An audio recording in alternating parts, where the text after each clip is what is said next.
Man, we back with another episode of The Chosen Ones, man. You ain't tryna die real, I'm only giving facts. One thing I learned about life is you can't take shit back. But I promise my nigga, whether we eating or starving, we never going back to where we started. Yeah, been through the mud and the rain, the blood and the pain. Be damn if we lose what we gain. It's been a long ass road to get from where we came. And I be damn if we go through that shit again. I ride for all of my niggas. I don't know who I'm with today, man. I might be with Lil Paul. Playoff P. Playoff P, yeah. The Agent Paul, man, you know what I'm saying? Bro, I'm mic'd up, dog. Hey, bro, put this mic on me.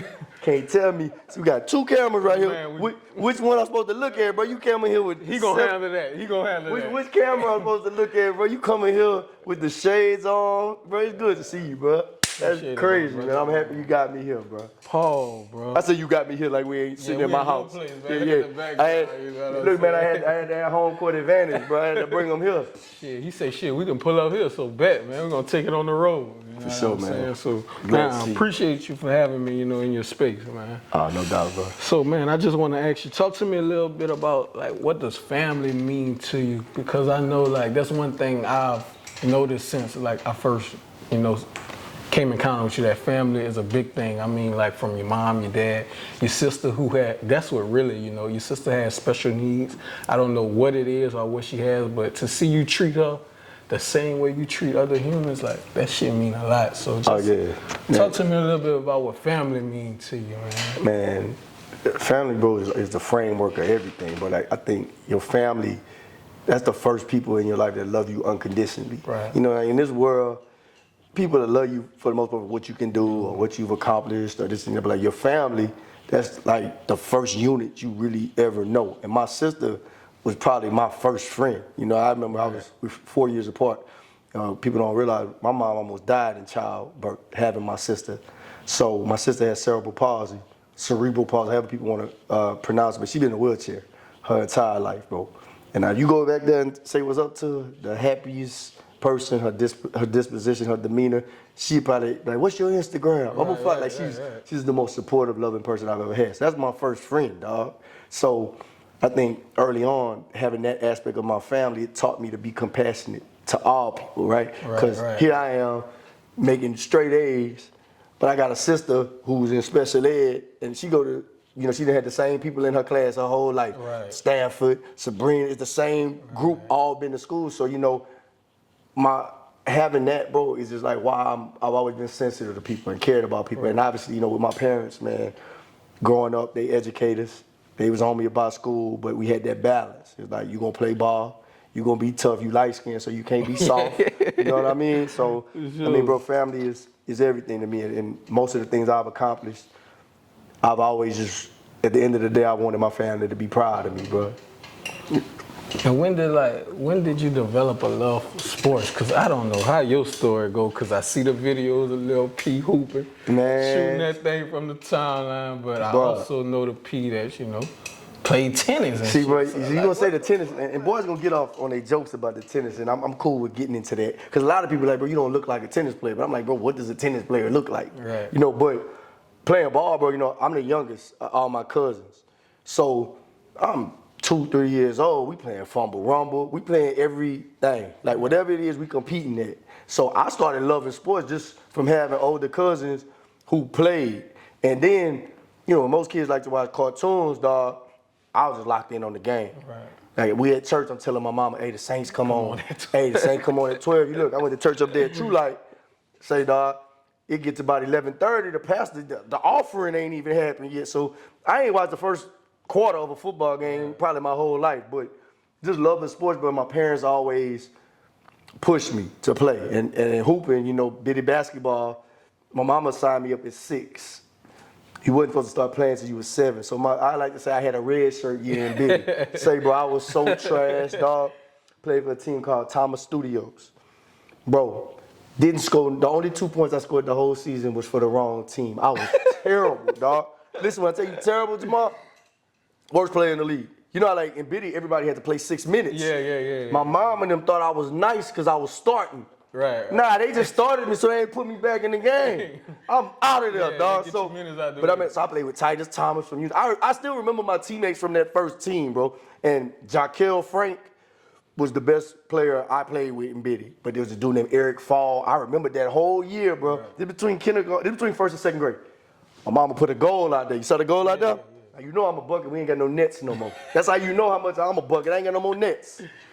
I worked that whole year, dog. The whole year. You know Kelly Lamb from Opelousas, all them. That next year, I made All-Star as a 7-year-old. The leading scorer as a 7-year-old on the 8-year-old team. Just working. And of my Biddy era, bro, them boys know. Them boys, and ain't nobody to tell you. I let the people speak on that. Right. Yeah. So when did your love from tennis come? Was that the same time though? Well, cause how you really, I don't know, like, how you start really playing? practicing? Yeah, bro, that's crazy. I'm gonna just be honest. Cause not to cut you off, like, you know, in college, like, they give you, like, you take classes. Like, I took a class where they played tennis, bro. That shit is hard. Nah, it is, bro. It's like, it is. It's a difficult sport. And when I first started playing, bro, it's kind of like, you know how you talk to your therapist and you see a theme in your life? Most of the things in life, I was bad at first. And I just had to, like, I was so competitive. So my mama made me go to tennis. And this before Venus and Serena. This before all that, dog. I went out there to the city of Eunice, had a tennis camp. I'm the only little black kid, and at that point, they all know me from being a bucket. So they're like, what are you doing here? You know what they want to say. Right. Come on. You know, so I'm out here playing tennis, bro. I'm the worst player. Bro, hitting the ball over the fence. Everybody laughing at me. I got whipped. Dude beat me that year. His name was Casey Rosa. Beat the brakes off of me. He let me win a game. He was like, here you go. Here, nigga. You know? That's how I felt. He didn't say that word. He's a lovely guy. But, bro, I started working. My mama come out there. Working with me, I say next year gonna be different, bro. And then as time went on, I just started getting better, so it became my second sport. Basketball was always my favorite sport.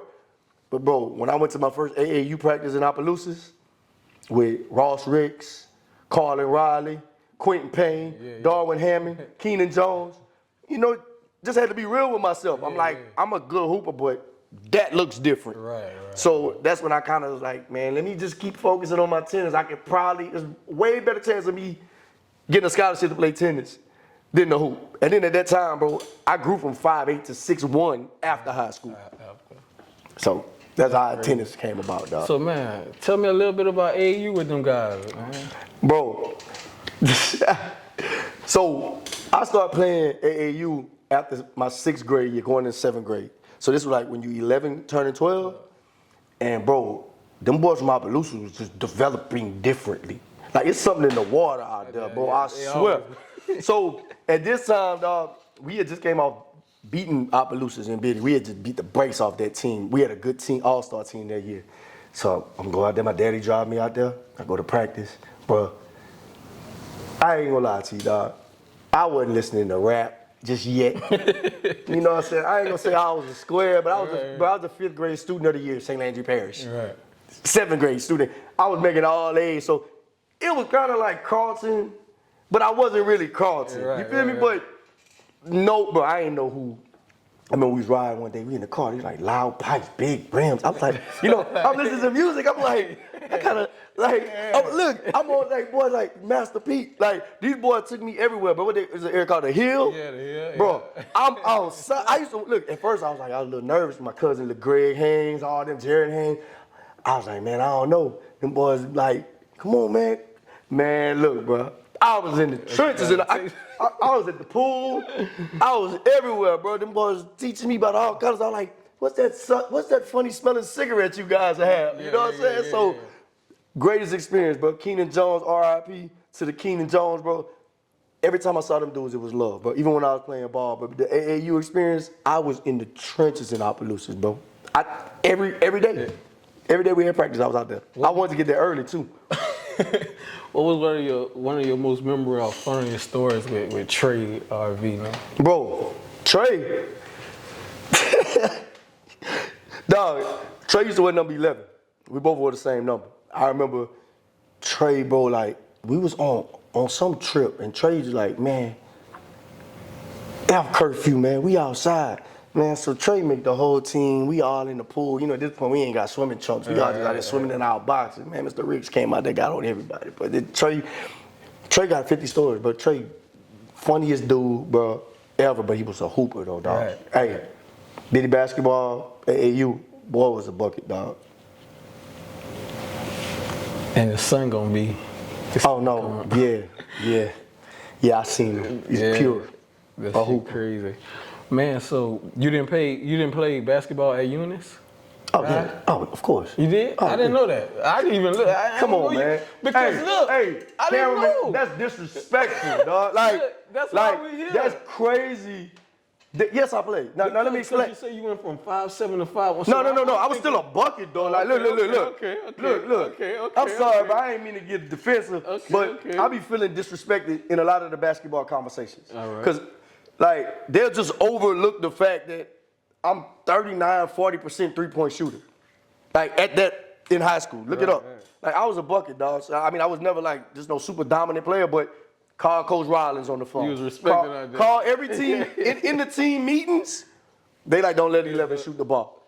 Boxing won. Like, part of the reason we didn't win the Paris tournament, bro, was because Coach Rollins put a boxing one on me, and Justin Payne followed me the whole game. They were switching defenders on me. Right. And, you know, we just ran out of gas. But we was going to win the Paris tournament that year. Long as you don't get off, we win. That's the. I felt like this, bro. I felt like maybe I was, if you could stop me from, because if I got going, it was nothing you could do about it. Right. Like, it was really like Steph before Steph, bro. So I did hoop, bro. I played behind great players. Like, Josh Thibodeau was one of the greatest scorers ever to come through Eunice High. We played the same position. He was a senior, so I ain't really get my chance to really, really hoop till my senior year. I should have been playing before then, but, you know, it's politics sometimes in high school basketball. You know. Yeah. So how you ain't pick up that football in high school, man? Man, so I played football in 7th and 8th grade. And Coach Bellard, the late great, I was one of, like, his guys.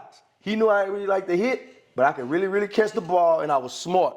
So, man, one time we was at practice, bro, I'm not gonna lie to you. Dude named Kirk Swallow, dude had a six-pack his whole life. I ran across the middle. I got hit so hard. He hit me so hard I knew I wasn't gonna play football in high school.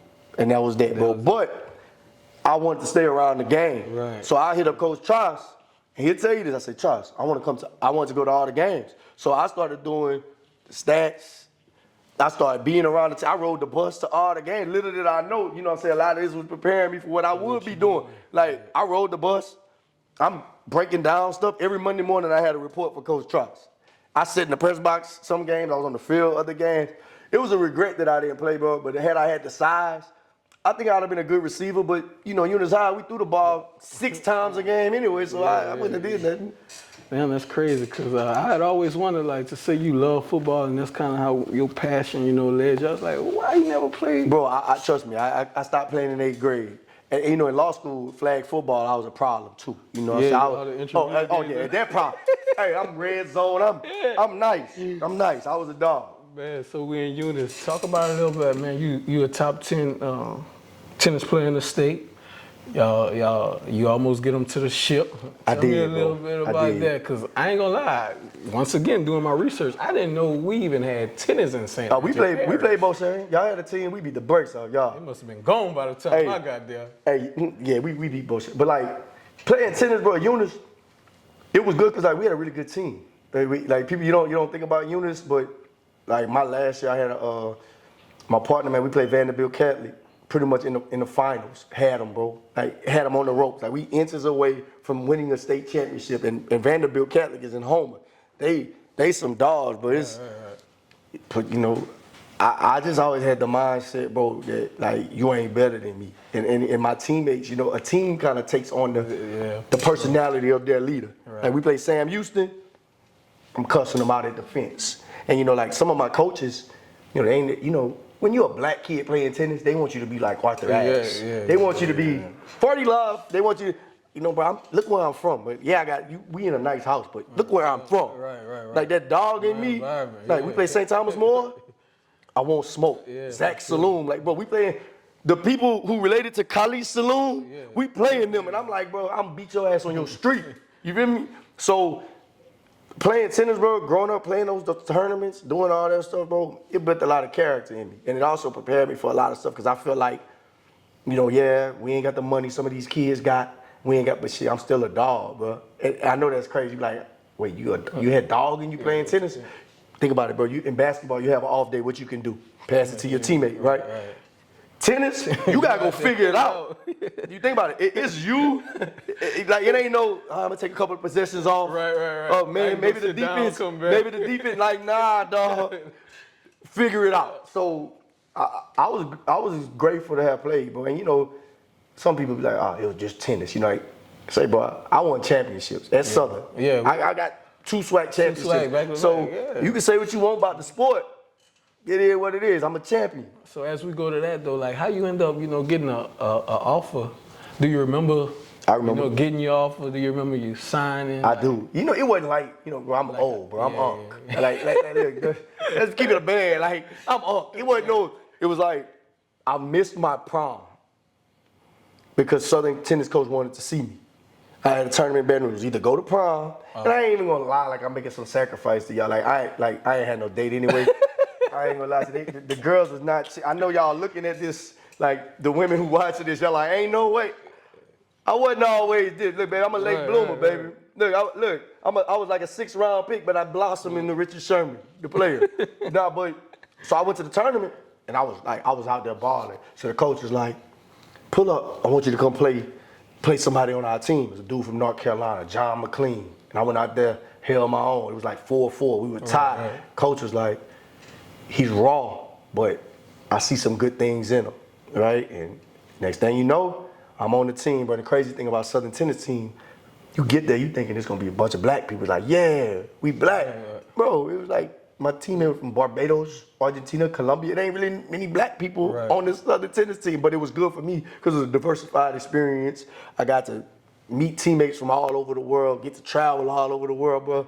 It was a dope experience, bro. So what is the life of a college tennis player like? You know how football, you got 2 a day. Like, how that? Oh, it's crazy.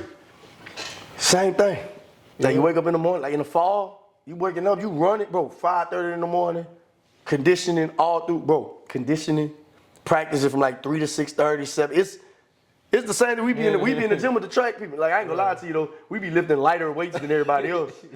We be doing, you know, in tennis you lifting more for like getting tone, endurance, your quads, your lower, you know. I'm built like a long, skinny basketball player, so I'm struggling to squat and do all that, but I got stronger, I got better, bro. All that discipline that it was teaching, but and in the spring, you know, you traveling. We 9 of us in a little 15-passenger van, so, but it taught a lot of discipline, bro. We got a chance to win championships. We played against Clemson's, the LSU, the big schools. You know, we played a big boy schedule. Make it to the NCAA tournament if you win conference. It's all the same thing, but it made it, honestly, when I got to law school, dog, it was the first time in life all I had to do was go to school. Right. So when I got to law school, I'm like, wait, dog, all I gotta do is go to school, which is why my grades, like my undergrad grades versus my law school grades, night and day. Right. So when we talk about experience, man, talk about a little bit about, man, you winning 2 back-to-back. Like, did y'all get rings for that? Like the SWAC championship? Yeah, I got 2 of them things. But my daddy got one of them. Picture my pops, I gave my dad one of the rings. He went and got the ring resized. It's his ring now. bro, we got the same name. They're right there from Sunset. You know, that's some XC11 type stuff. Yeah. Took my stuff from him. But yeah, you get a ring. We won back-to-back. My last year, we didn't get one. I got hurt. I had a high ankle sprain my last year. We wasn't going to win anyway. Right. We wasn't as good. But them first, like them back-to-back titles we won, bro, yeah, it was probably one of the better experiences of my life, just to be a champion. So when you went to, when you got your degree in undergrad, was it, you always went to school to be a lawyer? Yeah, I knew I was going to go to law school. Like, honestly, but you know how like sometimes you say, I'm going to be a lawyer so people will stop asking you. Right. Like, yeah, I'm going to go to law school. You know, you be like, I had a job offer with Nike because I had done an internship with Nike. And I was an internship, I'm going to get coffee. And I remember I was telling people, I was like, I'm going to be a lawyer, I'm going to come back, I'm going to do Nike deals. They're like, yeah, all right, dog. You know, but my undergrad degree was in English. So, strong writing, strong analytical skills, all that kind of played into like when I got to law school, I was like, I bet, bro, this is what it is. And, I went to law school, had a low LSAT score. That's something people don't know, bro. Like my LSAT score was probably like making a 15 on the ACT. So you come in, I just didn't test with it. The LSAT like puzzles and games. I'm like, look, dog, I ain't here for all that. So I made like a low LSAT to the point where they thinking I'm gonna be on academic probation type, but like it's a recurring theme, right? People, I'm like, man, y'all playing on my top. First semester of law school, 3.8, dog. Number 2 in my class. Stop playing me. I finished number 4 overall. But I carried that chip on my shoulder, dog. I'm like, y'all trying to play with me because of my LSAT score? I'm about to kick y'all ass for 3 years. Straight up. And then with that, man, so I want to know, bro, how did you get into Paul the Agent? I'm talking about cover 2 Paul. Cover 2 Paul. Hey, you know, there's a lot of levels. But it's crazy. The people who remember cover 2 Paul is like the people who remember you like when you was a rapper with your mixtape. Cover 2 Paul. Nah, man. Where did it start though? Like, it's crazy, bro. That's funny. Cover 2 Paul. I remember when somebody bring up cover 2 Paul, it got a warm spot in my heart, bro. Cause like that shows the growth and the maturation. But honestly, the only reason that even came about as quickly as it did, and if you hear anything about my story, bro, it's about me thinking it's my timing, but God saying it ain't. You know, we had Darryl Simon from Eunice. Right. So Darryl Simon lived here, like close with him. It's my like DBU, all that. It was like an understood thing. Like, hey, bro, when I come out, it's me and you. So in my mind, you know how like you write out your life, how you think it's gonna go. Right. I'm like, hell yeah. He done stayed at the crib. You know what I'm saying? It's all good. That's why. So I hurried up and rushed getting licensed as an agent because I figured he was gonna be coming out after his junior year, which he did. Hey man, so I hurry, I go get this LLC popping. Now granted, I ain't gonna lie to you. I made some mistakes along the way because I assumed. Like I ain't know much about combine training. I ain't know about all the process. I was skipping steps. I was like, look, I got a guy. I'm gonna get him. I'm about to get everything from the 337. It's my time, right? I'm going to get Honey Badger. Well, man, bro hit me up. He was like going in a different direction. And bro, you know, you from the crib, like Eunice, that hurt. Like that might have been enough to make somebody say I quit. Because if I can't sign somebody, not just somebody from the crib, but like you my dog. Like you live in my house. And bro, you know there's people around when you from a small town. He couldn't even sign that. Like bro, you know how you can feel people. Like bro, some of the same people in the barbershop now want to dap me up with, like I know, and it's cool. You know I ain't for no tickets though. You know who you is. But what I'm saying is like, so that's how the cover 2 started, bro. It started with failure. I just couldn't quit, bro. I knew that I was in it for the right reasons, and I knew I was better than a lot of people. So was that one of like your lowest points as an agent? Not being able to sign your home? Oh, that is. I mean, the crazy part, I don't even think it's number 1. Like it's in the top 3. I got a list of L's now, my boy. Like if y'all thought y'all was gonna watch this show and we was just gonna talk about Jeffery Simmons, this ain't it. It ain't no shortcuts to the process. Right. So it's definitely up there. You gotta think about it, bro. That's like you had an agent from Sunset and he know you, and like that's kind of like, damn, well, if you can't sign him, how you gonna sign somebody who don't know you? But at the same time, you read the Bible, they wasn't fooling with Jesus like that in Nazareth either.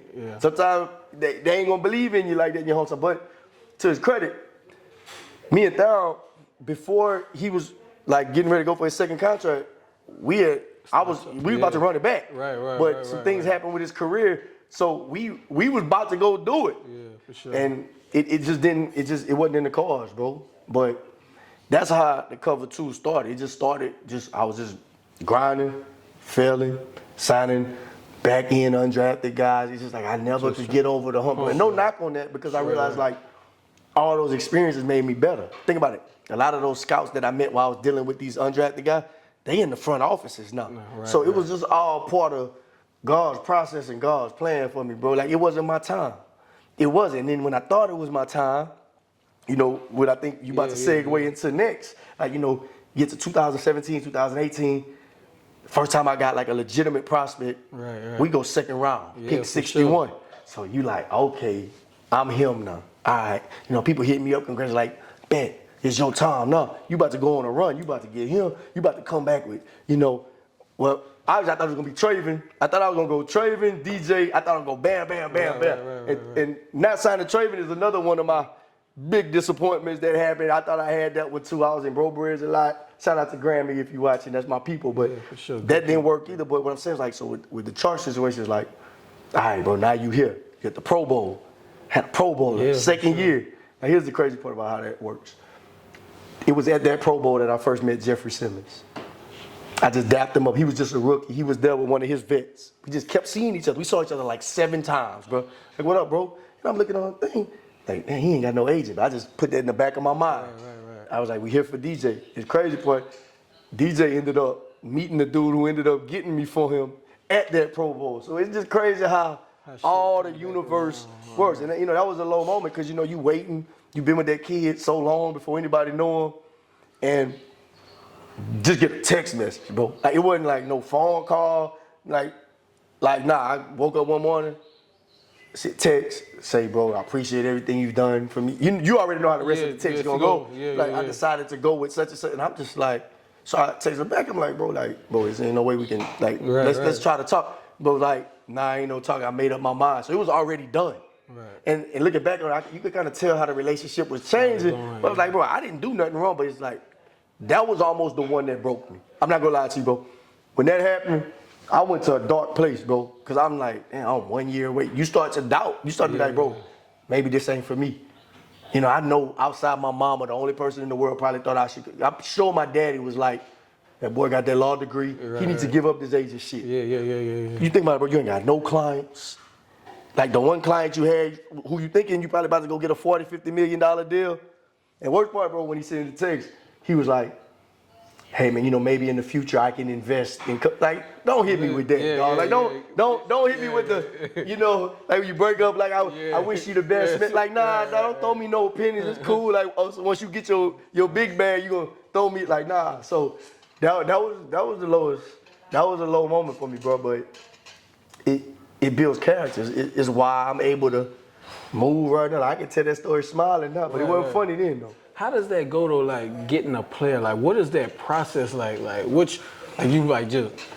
You see John, you like John, call John, hey, I'm interested. How does that process go? Like? Well, I mean, first of all, bro, I think you gotta know football and know what you're looking for, right? So for me, if I'm looking at a player, like let's say I'm looking at you coming out of school, I'm a use my resources to figure out what your draft grade is. So there's what's called a blesto. Like they have draft grades. Like 1.4 means a 4th round prospect in the spring grades and this and this. So you're gonna do your research on the player upside. You're gonna have done enough research to know if this is a draftable kid, how much you want to invest. You're gonna do all that on the business side.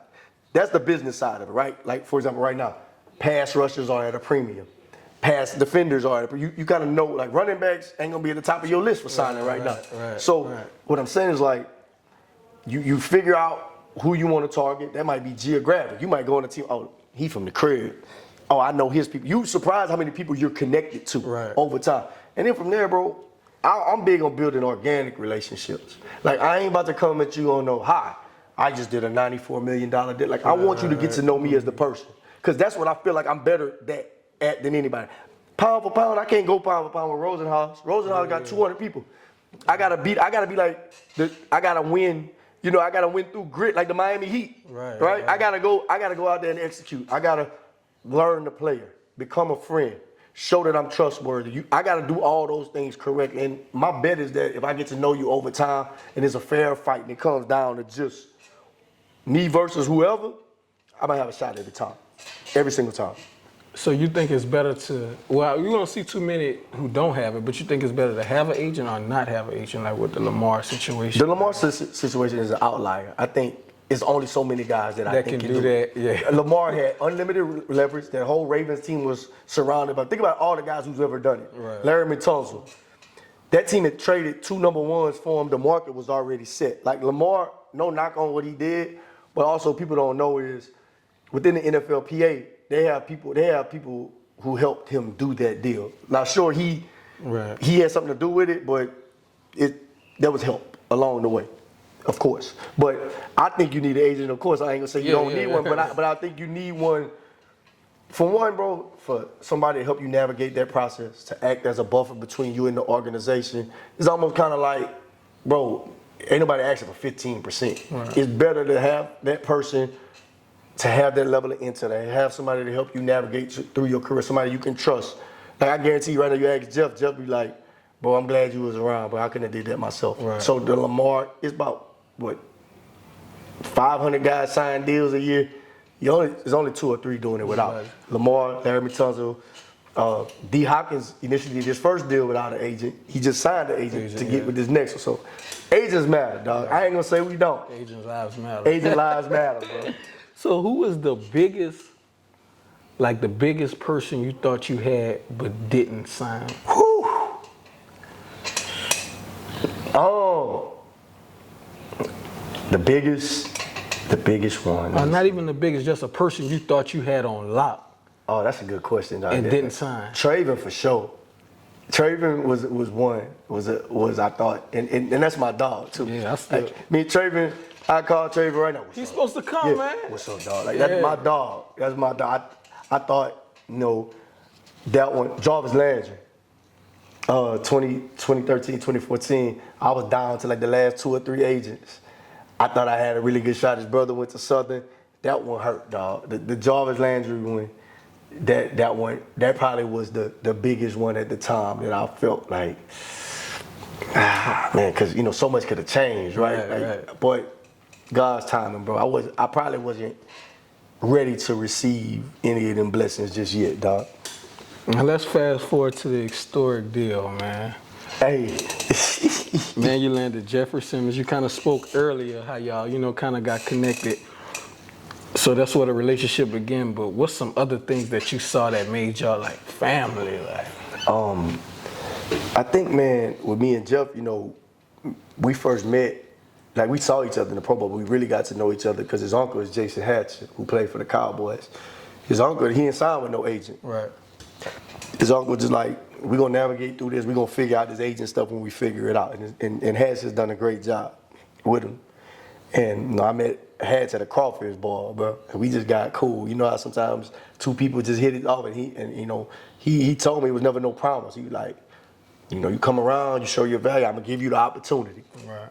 And just over time, man, me and Jeff, like, it was never no like all talking about football. It was just, he's the kind of person, man, he ain't got many friends. Right.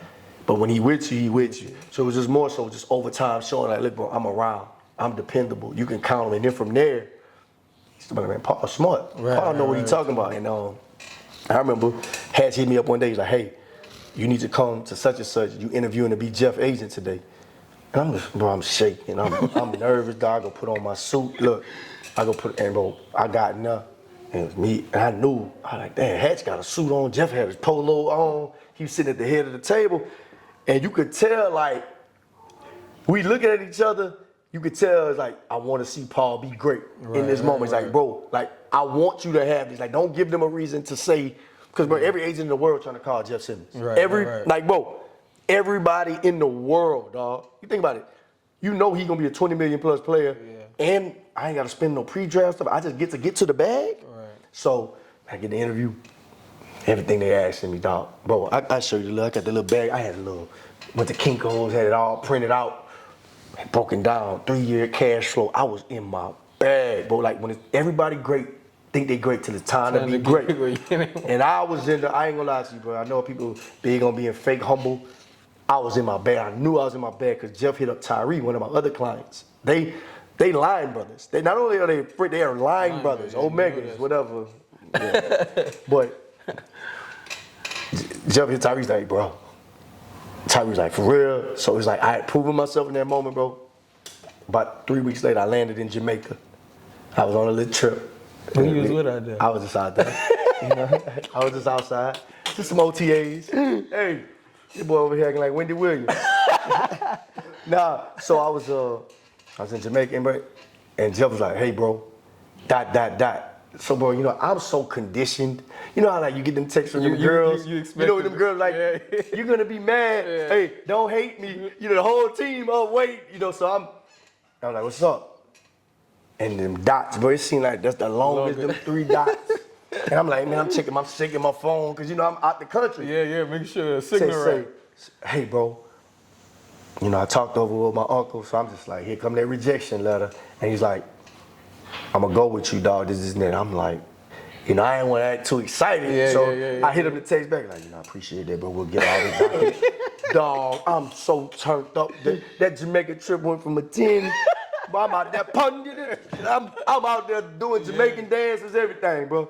So, once that happened, bro, it's like, all right, let's get to work. Right. And you can say you ready for that moment, but until you in that moment, bro, so I was just preparing. You got through that 4th year, you started having the conversations, and man, I still can't believe how it happened, because there was they fired their GM in the middle of the season. They get a new GM, and me and the new GM had to start. It's like, dang, I had to start all over.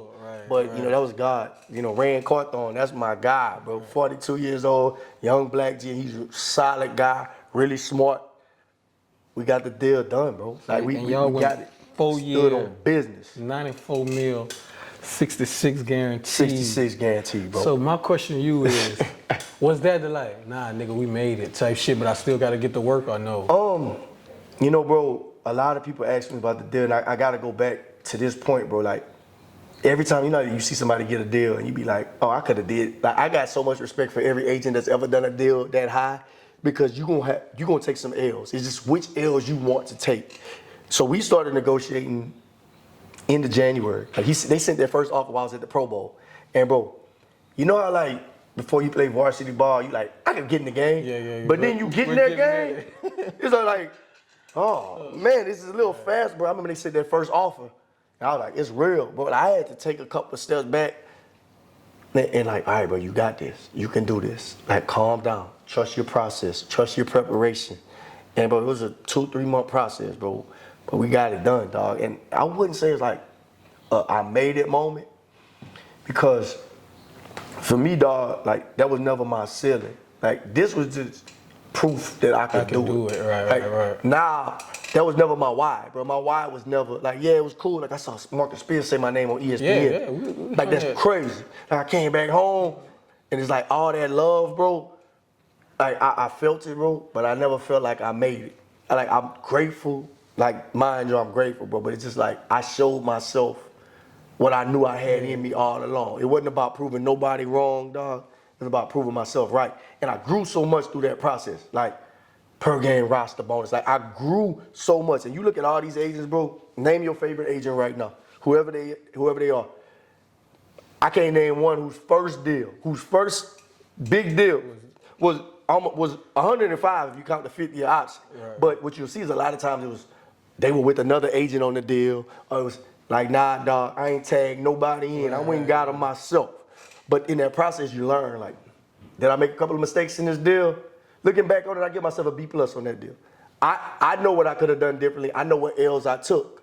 But the L's I took were to make sure Jeff did better. And I think that's why, as a young athlete watching this right now, hopefully y'all come forward with me, because most agents would have took that 5-year, 100-something deal just so they could say, oh, I got 100. Right. And even like, we could have gotten 4 years, 100-something, but it would have cost him guaranteed money. Right. And I was like, bro, I ain't never costing my dog guaranteed money so that I could say, I did 100 mil.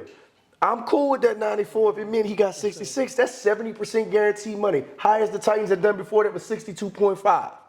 So, like, that's what a love, like, that's what, like, the heart, like, you signing with somebody who got the right heart, bro. I could have did 110, 62 guaranteed. I was never going to do that. I was never going to take guaranteed money out that man's pockets because I can say I got 100. So, and that was my next question. You you doing your thing. You answering everything before we get there. Hey, man, that's what it is, bro. Is the guaranteed money more important than the 94 part? Absolutely. In the agent? Absolutely. I mean, I feel like the average annual value, AAV, and that number, that's the sexy number. That's the number for the media. The post. But the real number, aside for the guarantee, and not even just the guarantee, the fully guaranteed. How quick is the guarantee? Let me explain that to you. So like, in Jeffrey, his signing bonus is 25 M's. Next year, Jeffrey's gonna have $52.6 million in his first 2 years. All right. 3 years, in his first 3 years of the deal, he's gonna be almost at 70. So you know what I mean? Like, that's quick. It's about how much and how fast, right? And how quick can we get back to that table? So, a little teacher tape for y'all at home who think y'all wanna get into this world. In my mind, I'm thinking, okay, Quentin Williams is up. He's had a great year. I can't worry about what Quentin get. I gotta run my race and get the best deal for Jeff. If we still be waiting for that deal, let's say Quentin would get paid, right? And they give him 24, and he gets 24. The Titans could easily say, well, he's had more sacks than Jeff. They could have used all this to create that ceiling. Yeah. So I was like, man, let's just get our deal done, and we'll let the chips fall where they may. You know what I mean? So we get the deal done. We make all that happen. And now you got Chris Jones up to get paid next. Chris Jones gonna probably get 28, 29. Right. Because we didn't do a 5-year deal, we back to the table when Jeff 28, 29 years old. So it was all calculated to like, bro, I'm gonna get you paid now. If this is the last payday you ever get, you good. Right. But guess what, bro? Next time, I want Aaron Donald. I want that number. I'm not gonna lie to you, bro. Like for me, as a competitor, as an agent, like I gotta have it, bro. Like I want that man to be the highest paid defensive tackle in football. Like we the second highest ever right now. Right. And that's cool. And you know, it did take Aaron Donald 3 contracts to get to that number. That was his 3rd contract to get to that 31.3. For me, it's personal. Like as an agent, bro, you still a competitor. You compete. You still a dog. I left money on the table, bro. I probably left an M or 2 on the table. And maybe we did sign that deal a week or two too early, but let's say we wait too long and we get to the draft. And let's say the Titans draft Jalen Carter. Guess what? We didn't just lost a lot of momentum because they didn't just. So you control what you can control. It's like the flow of the game as an agent. You gotta be intuitive. You gotta know. All right, everybody in the business thought the most he was gonna get was 22.75. I was like, I felt like we can get more, and we did get more. But throughout the thing, you and your client gotta have that conversation. Like, what's y'all big picture? What matters the most? Right. And that gotta be between you and your guy. Ain't what Jamal and them think. Ain't what nobody else think. And our priority was guaranteed money. How quick can we get it? And can we get back to the table? Right. And I feel like I gave myself a B+, dog. So after you negotiate and you handle the business side of it, you go back to Jeff and be like, this is what we got. Do you want it? Or like the player always got it like. The player generally has the final. I mean, you're going to have to find, you work for the player. But if you're an agent and you do this right, they trust you. And Jeff told me, I was here because we announced the deal on Good Friday. We was on the phone that Thursday night. And he's like, Paul, what you think? Like, this all we gonna get right? I said, and I ran down to him, every scenario, the good and the bad. I said, this is a good deal for us. I said, is it the absolute best deal? I said, bro, you gotta think about it. At the end of the day, they still got this 5th-year option on you, and they can tag you next year. Right. So we can push this so far, but you only got so much leverage. And when he said, I'm good on it, called up the GM. Done. It was done, bro. Crazy, one of the crazy. On Good Friday, bro. Imagine if there was ever a day to get something done and be from here. Bro, I'm walking down the street, people hugging me. Like, I think that's the closest, like, I would ever have a feeling to getting drafted. Right. Because to see the look on my mom in their face, my family, bro, like everybody, whoever them believed, dog, it was a big moment for the city, too, dog. Right. It wasn't just for me. Right. This was for the career. Not just for Eunice. This was from the. This was for the op. Right, this was for Lafayette. I don't know if this was for Mallet, but but this was for the crib, dog. So, with that being said, it's like, what does the franchise tag mean? Because I see it, but what does that actually mean when they tag a player? To me, it's bullshit. I feel like they should never have allowed the franchise. So basically, a franchise tag is 2 different types. There's an exclusive tag and a non-exclusive tag. The more common one you'll see is where, like, basically they just do an average of the top positions, the top paid positions, and that's how they arrive at that number. So, like, if you look at the quarterback franchise tag number, like 35. Like, you do like the top 10, and they do some math. Basically, when they tag you, it's just basically a mechanism for the team to keep you around and make you play on a 1-year deal. You know what I'm saying? As opposed to extend you long term. But most of the time it don't come to a player playing on the tag because generally the player kind of has to fold. Right. They start thinking about, man, this is a high risk support. A few people have played on that tag and gambled and won. Kirk Cousins played on it twice. But bro, most players ain't trying to play on that tag. So if you think about it, like, for example, let's say you got a cornerback and he's up and they tag him. The conversation for their average annual value will normally start at whatever that tag number is. Because they like, you don't even want to try to play on that tag. Right. To me, it's a mechanism to where the team gets to to use that leverage. Right. Nobody wants to get franchise tagged, bro. Nobody. Football most violent sport in the world. Like you don't. Godwin played on it and got hurt. You don't ever want to play on that tag. And the crazy part is like, yeah, if you play on it once, then the next time they tag you, it's a higher number. Like nobody gets tagged 3 times. Right. But they tag you twice. So I hate the franchise tag, especially like with running backs, like with what Saquon is going through. Guys, they use that as a mechanism, bro. They don't need to have the tag. And if they do keep the tag number needs to be so high that nobody use it. Or let's say running backs, they can't franchise tag running backs no more. Or let's say if they had the first round pick, think about it, if you're a first round pick, the team can use a 5th-year option on you and they can franchise tag you. I don't think that's fair, bro. And when you spoke about, this one was for the crib, like, I want to ask. I be knowing how you going into the court. It's funny, because like, you be like, now when you speak, hey, I know what you about to do. Hey. So when we talk about you doing this for the crib, and we often, want to do it for our hometown, do you feel like you get the flowers you deserve? Because I'm talking about like, this ain't start when you got the deal. You've been giving back to your community with the pizza parties, all those things. Like, do you feel that you got the flowers you deserve yet around here? From the flowers that I wanted, I got. Let me put it like that. I ain't trying to flip the question. I hit you with a Kobe answer, but I have in a lot of respects. Like from the people who I've poured into, I was never doing it for the flowers, bro. Right. So like if you doing it for the flowers, you'll never get enough, right? You be like, I got 38 flowers. I should have got 62. I feel like the validation and the love of the people who for me, I think I got the flowers I was supposed to get. Now, granted, bro, did I like the Eunice High football page on their Facebook page? They ain't posted. Right. But I ain't tripping on them anyway. You know what I mean? My mama posted it. Yeah. My godmother up the street who used to give me some of her income tax money, she gave me my flowers. You know what I'm saying? People you see outside, the Kims who got every reason to be disappointed with their life. Right. Showing me love and hugging me, telling me that they proud of me. The little 6th grade kids that I did pizza parties, like big unk. Right. Big unk. So, yeah, bro, I feel like I have got the love. And some of it, you think about it, bro, the thing about love is all love ain't good love. Like, then you got people who only giving you flowers so they can actually for tickets to the Titans Saints game. Right. I'm a praying person, bro. I believe that God is gonna let me get the flowers I'm supposed to get. And the most important flowers you get, bro, is the one that God gives you, but it's also like what you putting out in the universe, bro. I'm just trying to be special.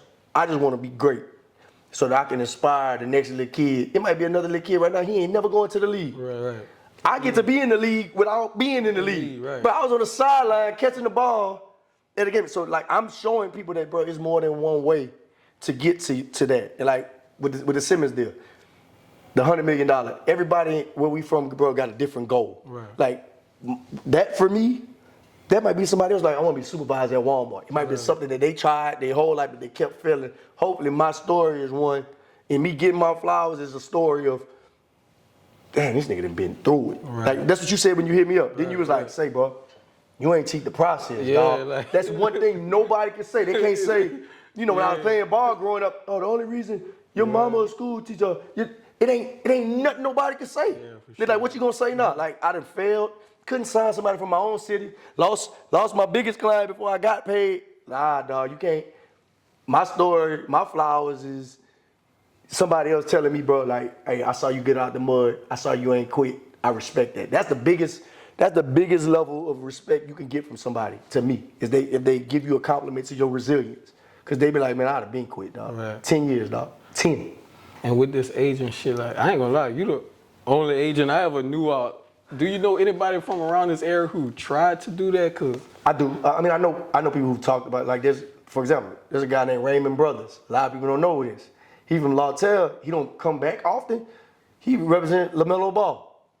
Crazy, right? NBA agent. I hit him up a couple of times. He texted me back, but I guess he busy. But what I'm saying is like, yeah, I ain't the first person. I'm one of the first people I know that I think the difference with my story is that I was open about my failures. Like sometimes people just like to pull up and show you their You championship. ain't just pop out with the deal. Nah, I went through Nah, it. everybody know my story. You just said cover 2, Paul. Yeah. Bro, I remember one time, me and bro, we was at the combine when y'all ain't had no clients. And I'm just sitting there watching all the other agents with their clients, bro. I'm sitting there crying. I told my dad, I was like, bro, like I allowed myself to sit in those moments of hurt and go through it and just struggle, dog. Like that shit, like looking back on it make me want to cry, bro. Like thinking about how hard I worked for this, bro. And to me, it's kind of like a disrespect to the process when people only want to acknowledge this version of me. Right. Because without that version, bro, ain't no way you get this version. Whoa. Hold on, stop. So we're literally gonna watch this video and we're not gonna like, subscribe, comment, or even share this video. Was it Marcus Spears, like being on ESPN, was that the like damn. Oh, we back to the back to the deal. Hit you up, like what was like the man. Well, first of all, the text that day, my phone was going. I think my phone almost broke that day. I got a text from Joe Corey. Joe Corey is like one of the biggest agents in the game. He like analyzes all the people deals. And I met with him in Vegas. A lot of people didn't know this. I just hit him up. I was like, hey bro, I'm Jeffrey Simmons' agent. I like, look, I don't know everything. Bro came meet me in Vegas about 2.5 hours. He broke down stuff and I got better that day, dog. That text meant the most to me probably that day because he said, that's a solid deal. You know, that validation from him, cause like other agents, they gonna use that to try to hate. They be like, oh, I could have gotten. Yeah. Hey man, shut up. You wasn't there. You wasn't in that room. Right. You don't know what you would have got. But from him, Nicole Lynn hit me up. Super agent Nicole Lynn hit me up. She like, good job. You know, it meant a lot from some of my peers to tell me that because that's people you look up to. Yeah. You know, it's kind of like if Kobe won the first ring, he waiting for Mike to hit him. Right. He looking forward to hearing from people that he's looked up to. So my peers hit me up, meant a lot. But the biggest one was probably, it's 2. Seeing Marcus Spears, like bro, I'm watching NFL Live. Not thinking he gonna say nothing about me. Yeah. And bro was like, big man got paid. Yeah. Jeffery Simmons, he was like, shout out to my dog Jason Hatcher. My man is Agent Paul. I said, dog, you know I get it, bro. Like so much of this life, we supposed to act cool and play like. It's hard to act like you've been there before when you ain't never been there. I'm sitting, bro, and bro, everybody watching and hit me up. Like, no, we just seen you. Like, that was that. But the biggest one was at Jeffrey's press conference, and he was just talking about the deal. And he was just like, and you know, man, brought Paul along, did everything we asked for him. He was calling my phone, like to get that validation, because that's what I was working for. Right. Like you, at the end of the day, bro, yeah, it's cool, y'all dapping me up, but that, like, but that's the stuff that brings tears to my eyes. It's like, I know how this man used to be 7 years old tackling a tree in his backyard, and that's when the emotion. See, bro, like a lot of these agents, bro, they get in this business because they want to make money, but at the heart of it, bro, an agent is an advisor. Like you helping a young black man get generational wealth. That's really what your role is, right? I ain't out there getting hit. Right. I ain't the one out there doing OTAs, but when it was my time to hit that corner 3, cash. Like to know that, like that boy grew up in Gina, moved to Mississippi, all that emotion go into the brain. And I'm telling you this right now, I'm getting a little emotional. That boy shared a room with his brother Dylan till he was 16, 17 years old. Man got 66 million and my name on that paper right next to him, bro. Little nigga from Eunice, dog. That's crazy to me. That was the moment, bro, to get that acknowledgement and know that like you appreciate it and you value it, especially after all I done been through. That was it, bro. That moment. Seeing that man talk about how he believed in me and trusted me. Cause think about it, bro. You trusted somebody to go, ain't never been an agent before, for real, in a situation like that. And you like, go hoop, bro, I believe in you. Right. I can't never repay that man enough. Ever. And when you talk about like getting the thank you from your peers, like you ever had some trouble with some agents? Like I know like you had a little situation with Ian. Oh no, so it wasn't really no like, so Ian Rappaport, he not an agent. He the NFL network guy. You know what they be like, stories broken by Ian. Right. So now, bro, so you know like, what I think a lot of people don't know is when you going through this, you know y'all be seeing like Adam Schefter break stuff. Yeah. once they realize that you involved in a big deal, they start hitting you up months in advance. Like, hey, Paul, how you doing? They start trying to get cool with you so that when it's time to break the story, It can be. and I didn't know about none of this. Yeah. Like, you gotta think about it, bro. Like, you don't know how this works. Right. Like, think about where we from. I'm like, knock on my phone one day, see a 303 number call me. Hey, Paul, it's Adam Schefter. I'm like, Schefter? Yeah. Like, Jeremy Fowler. They all start hitting you up. Jordan Shaw. Shout out to Jordan Shaw. He a real one. But, so, in the process, it's like, I had made up my mind, bro. It's a dude, you see it all on Twitter, Teron Davenport. He a black dude. He like that local reporter. Right. I always say, bro, when I get my moment, I'm gonna help my people. Yeah, for sure. And like, I had told him this a long time ago. I said, say, dog, you breaking this. And I told the Titans general manager, I'm like, this is how we gonna rock it. Right. So I guess, you know, at the time, Ian Rappaport been hitting me up. And, you know, in my mind, I'm like, all right, bro, I'm still gonna do what I'm gonna do. So Right. when I remember I hit Toronto and I let it drop.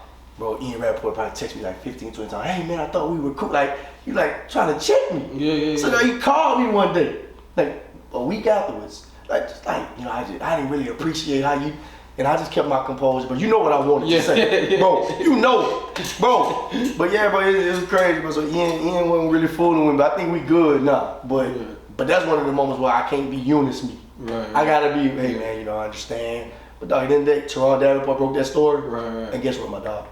Every time, I do it again. Right. Just what I look like to be a person who's been an underdog my whole career. Right. And the one moment I got to help somebody else, like dog, I let you break the next one before I let somebody else, you know what I'm saying? He'll be breaking, reported by DaChosenOnes. Hey, straight up. Because in the day, all that's gonna happen is Ian Rappaport gonna post it, he gonna repost it and have to give you credit.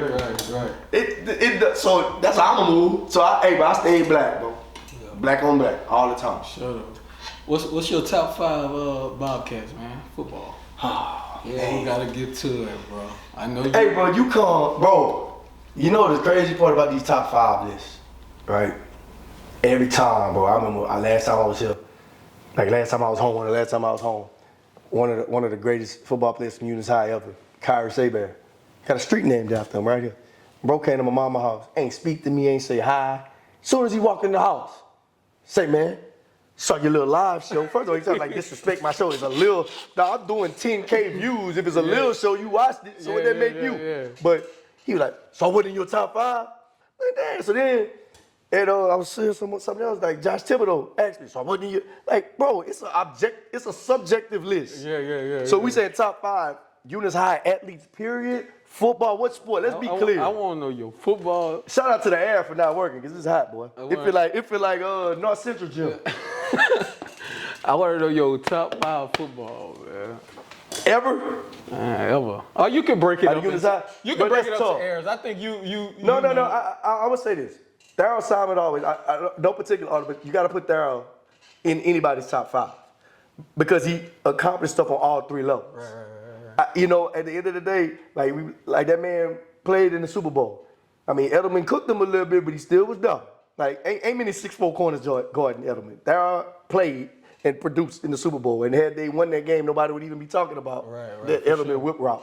But Darryl Simon, Chris Carrier, look him up. Played at LSU, was a drafted guy. He's up there. I know you probably you gonna make me go somebody your era. I know what you're thinking. Go ahead. I got Darryl Simon, Chris Carrier, Derek Ned. Derek Ned played for the Saints, professional player. Went to Grambling, was a dog.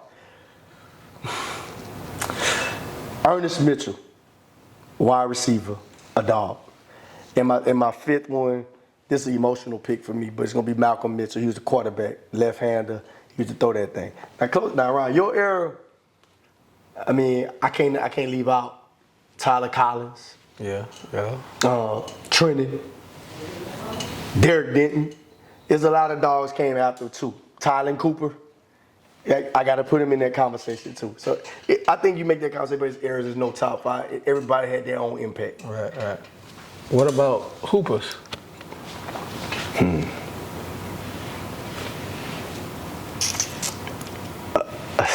Charles Anderson, Panook. Y'all watch from Opelousas, y'all know his son is His son is anyway, Panu, Josh Thibodeau, Joe Edwards. See, I'm saying a lot of names you don't know, so let's. But I'm the type of person, you say that, I'm going. You go look up Joe Edwards. I'm going. Joe Edwards. You know what I'm saying? I'm going to learn. Travis Pablo Clark. Like all these dudes was like buckets. But like we talking closer to my era, I'm nowhere in that conversation, and I know who I am. That's the thing I hate. Like when people have these conversations, everybody be like overrating what they was as a hooper. I am nowhere in the basketball Mount Rushmore. Not even close. Academic Mount Rushmore. me, and me. But yeah, I don't know about as far as hoopers, bro. That's Josh Thibodeau, Travis Clark. Yeah, bro. Not many of your era that would make it. Just being out. Ben was a bucket. Ben was a dog, but they wasn't on that level of being like perennial all-state guys. Like the guys I'm talking was like D1, high level D1 guys. What was the top 5 performances you saw with your own 2 eyes In basketball? and football? With my own eyes. Bro, I forgot which game it was, but it was a long time ago. It was a dude named Ron Thomas. Bro probably had like 20 catches in one game. Ron Thomas, he ended up going to USL for football.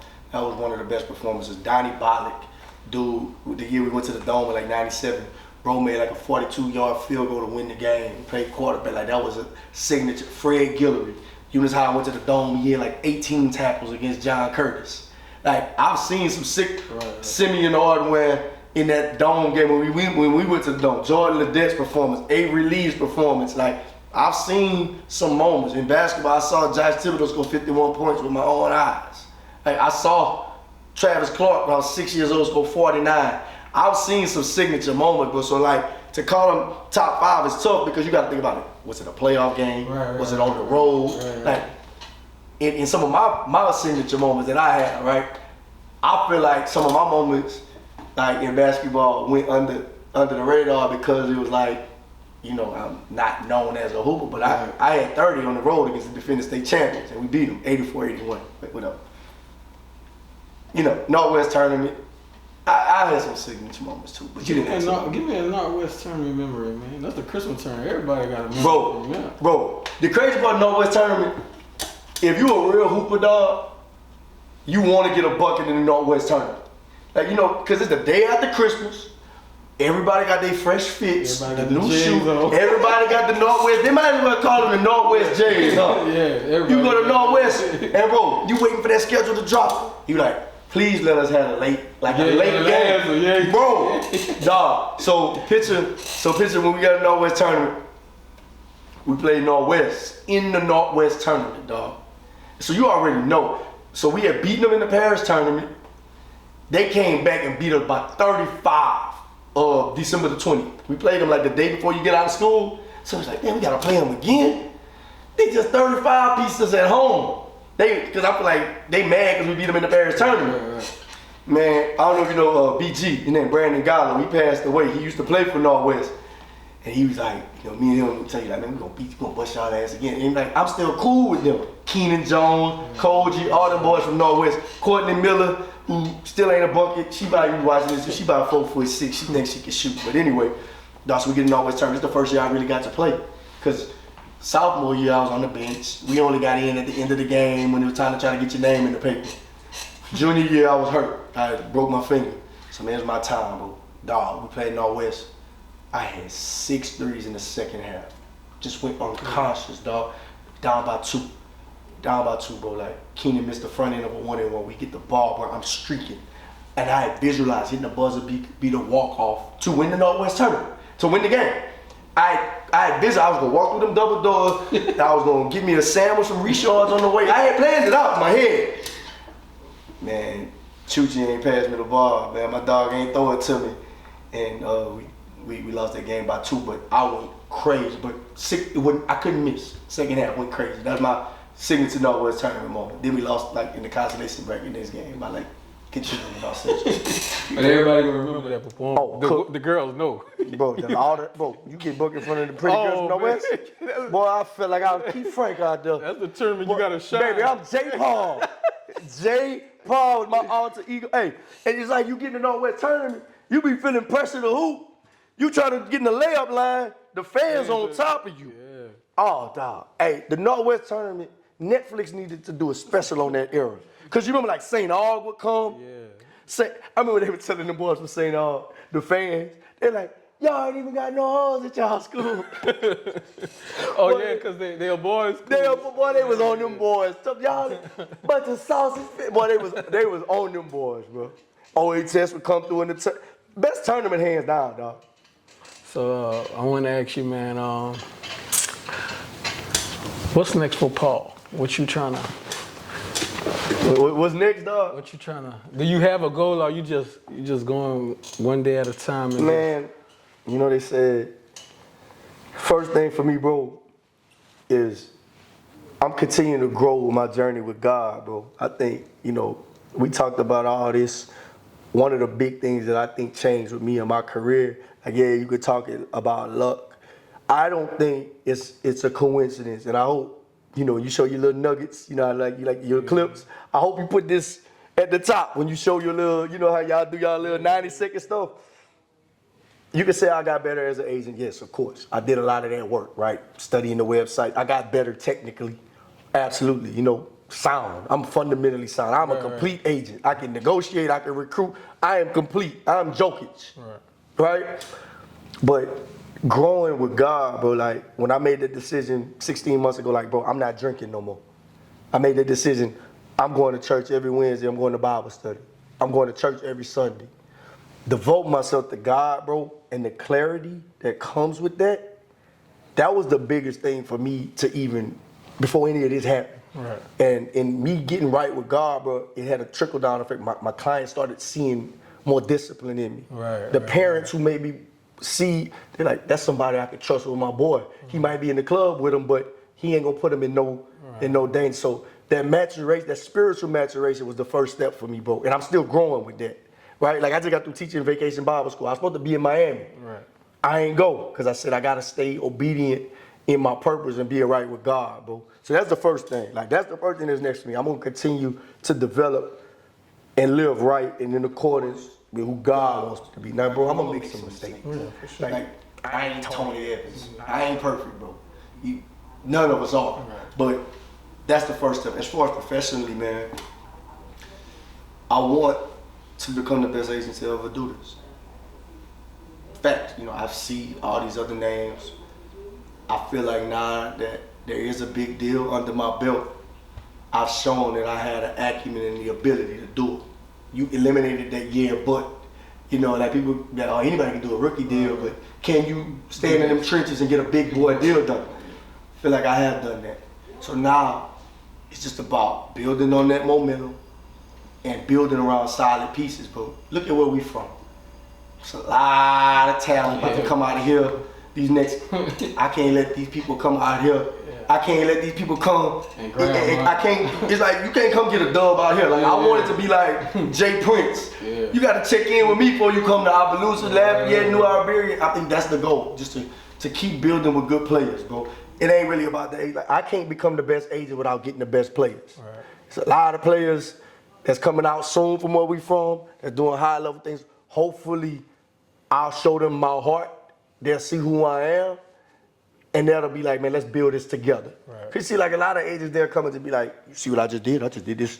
I don't want what I did for this person to be the reason. I want it to be like, I built my own relationship with him. He was solid, but why would I go somewhere else when, like this crib, bro, like, bro, from right here. We washing each other's hands. Like, bro, we know each other, bro. That's my hope. And I ain't trying to speak indirectly to other people that you may know that we all know, but I don't want to give people a reason to look outside of me. And I think only way you do that is through consistency, keep getting better, bro. I want to do well enough so I can build a facility for these kids out here. But we got our own facility so where kids from where we from ain't disadvantaged, bro. Like, think about how different you would have been if you would have had the same level of training. A lot of this, I want these kids from where we from to stop having to win on raw talent. Right. I want them to be able to become technicians. You know, look, like Tyler Cooper. Bro didn't learn how to come in and out of breaks probably until he was in 9th grade. Yeah. These little kids in Texas, they getting that first, 2nd grade. So I want to keep building, bro, not to build my own name either, bro, so that I can maybe one day have an agent academy for little Logan who live up the street who want to be an agent. I want to have an agent academy. I want to have sports media things, all these things to show people that there's so many different opportunities in sports, bro. I got to keep growing. I got to put this shit on my back, dog. And as I put it on my back, more people will start wanting to give back. More people won't start to be around. You know, we got a kickball tournament in Eunice Sunday. Everybody coming out. It ain't my tournament, but I'm pulling up. I'm supporting. Saturday, Juneteenth parade. It ain't mine. I'm gonna show up front line every single time, bro. That's what's next for me, bro. Keep showing up for my people. Keep growing. Not worried about who ain't supporting me. Right. Like, they ain't giving me my flowers. It's cool, bro. God gonna give me my crown. I ain't tripping on it. So in this agent business, who you would say though you think like that who got that top spot you after though? Like who is the top dog? It depends. Tory Dandy, you know, Debo, he had a run on receivers lately. Tory Dandy's up there. Todd France, David Mulligetta, Nicole Lynn. It's a lot of them, bro. Like, they're very good at what they do. And one thing I'll say, bro, and you know people who know me and they got agents calling. They'll hit me up and ask me something about another agent. It's the same way. Right. It's the same way about talking down on another man when you try to talk to a girl. Every agent got their strengths. I got nothing but respect for all of them. A lot of these agents can be dirty. Oh, he only got a deal because Jeffrey Simmons is chasing hatchets. Like, I'll never talk down on nobody else, bro. Like, I ain't got to dim nobody else can do. Right. I got the utmost. Me and Nicole Lynn text often. I think she's a generational talent.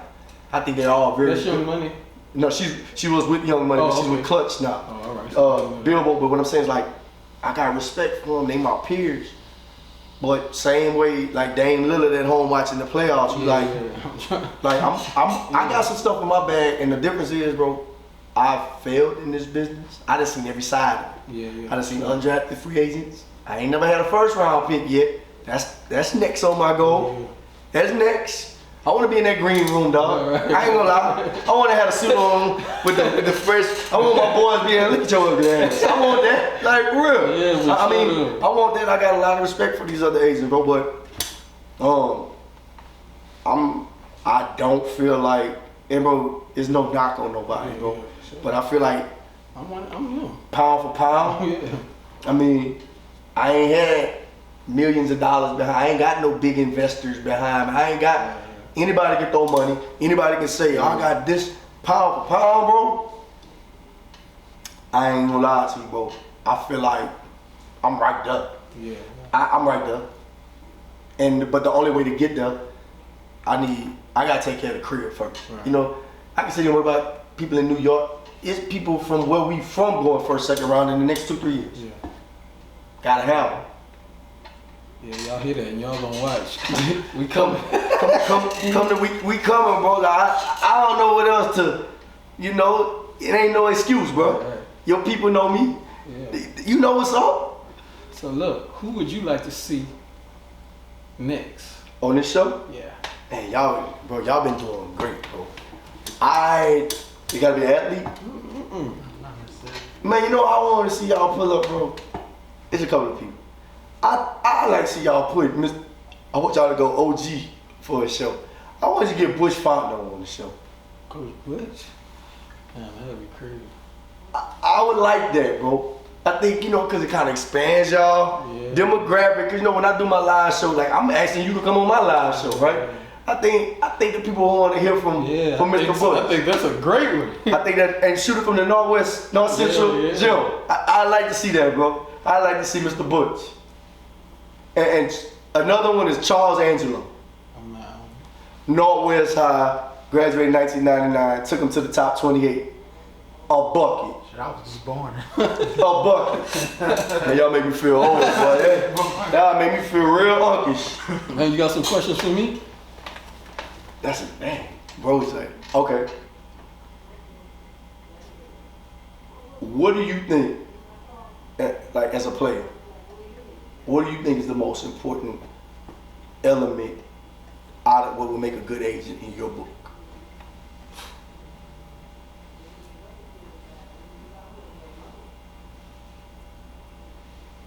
I think somebody who would really be honest with me.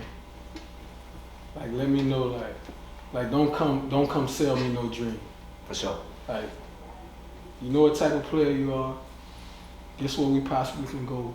Build a real relationship with me. Yeah. Like how you speak, like, come talk to my mom and my dad, like a real family. Like I think that's what would get me to sign with somebody who name it as big. Cause I don't care about that. As long as I can trust you, we can work. Like. You gotta think about it, bro. Like, you don't care. Like a lot of people get caught up. Like I feel like they take that shortcut. They don't have to do none of the work. They just like, oh, I signed such and such from Opelousas. Right. So they automatically feel like they got credibility. I treat everything like a clean slate. Right. Like, and I think that's how you got to go about it. Like, I look at it like I want somebody to be honest. So I always ask somebody, like, even if they're not an athlete, like I ask bro right here, like, hey bro, if you was going to the league, what would you want? That 9 times out of 10, that's the correct answer. That's a more natural answer, because when you get past the money, all that other stuff, that's cool, bro. But at the end of the day, you're gonna have to pay that money back. They talk about, oh, I'll give you $100,000 marketing guarantee. Go read the fine print. Ain't nobody out here just giving away money. Right. It's not. It's about ROI, right? Return on investment. So I respect that answer, bro. So I asked you, what do I need to? How can I improve? Where would you like to see me take this, and how can I do that? I ain't gonna lie.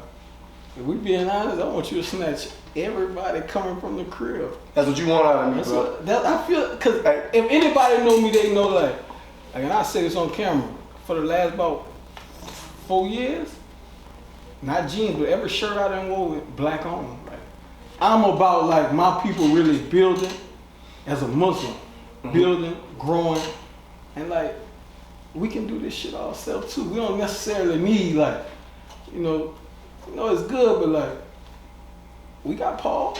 Fuck. Sure. You know what I'm saying? Hey, that's what you want to see, bro. That's what I gotta do, and I gotta realize that it's incumbent on me. Like, not just because I'm black or not from the crib. I gotta work to show you that I deserve it. And then I think that's sometimes we be thinking like, oh, just because I'm a black business or I'm a black agent or because I'm from the crib, they gotta come with me. Like, nah. I still gotta be the consummate professional. Right. I still gotta do things right. And having that support, bro, like from you, a lot of y'all, bro, you don't know how much that love that you have shown me. A lot of people have treated me like I was him before the world even knew who I was. So man, I appreciate that, bro. Like, it means a lot. I'm for sure the type, like, I'm still locked in with everybody. Like, who you know? Paul. Like, you know what I'm saying? Like, that's how that shit go. Like, absolutely, bro. Like, even just like anything, like, I can see people post like what they do in their business. I might not even repost it. But if somebody asks me, I'm the first one to say, hey, he do that. You know what I'm saying? Because I feel like that's where the real love and genuine shit come from. Not just posting to say I posted, but like when somebody really asks you. Speak my name in the room, I ain't my dog. Yeah, you know what I'm saying? I'm definitely going, you know what I'm saying? So, yeah, man. You got anything else, bro? Nah, bro, I just wanted to tell you thank you. Thank you, bro, for coming out here. It's a little hot in my mama's house today. Good. Nah, I appreciate that, bro. Like, anytime, this meant more than me than an ESPN interview in a lot of ways, because like, you know my story. Right. You ain't just hit me up and like, oh, you just did a big deal. Yeah, like, nah, you know what it was like, bro. So it means a little more. So I just want to tell you thank you, bro. I appreciate the opportunity, and hopefully there's anything I can do to help you. Right. You know what I'm saying? Like, it ain't a one-way thing. Yeah. A lot of times people just be like, man, plug me. Like, nah, bro. Like, there's whatever I can do to help y'all. Like, see, he's shooting videos now.